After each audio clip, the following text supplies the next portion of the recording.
আজকে এক ব্যাংকে গেছিলাম। এমন ফালতু ব্যাংক ভাই আমি জীবনে দেখি নাই। ব্যাংকে কলম আছে কিন্তু দড়ি নাই। এইটাও সম্ভব?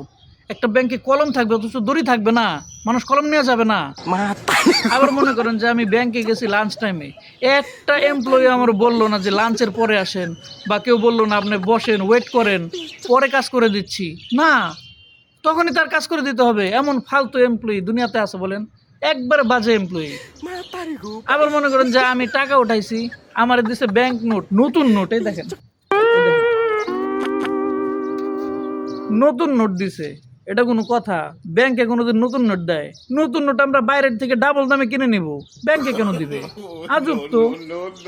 আর সবচাইতে বড় বিষয়, ব্যাংকে প্রথমে ঢোকার পরে বলবে যে আপনি 10 নম্বর ডেস্কে যান, 10 নম্বর ডেস্ক থেকে 5 নম্বর ডেস্ক, 5 নম্বর ডেস্ক থেকে 9 নম্বর ডেস্ক, এরকম ফুটবলের মতো লাইটতে লাইটতে কইরা তারপরে হচ্ছে যে ফাইনালি আমার কাজ 2-3 ঘন্টা শেষে আমি উদ্ধার করে আসবো, তা না।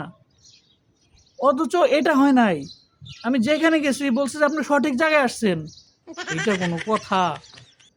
এমন ফালতু ব্যাংক দুনিয়াতে আছে না? ছি।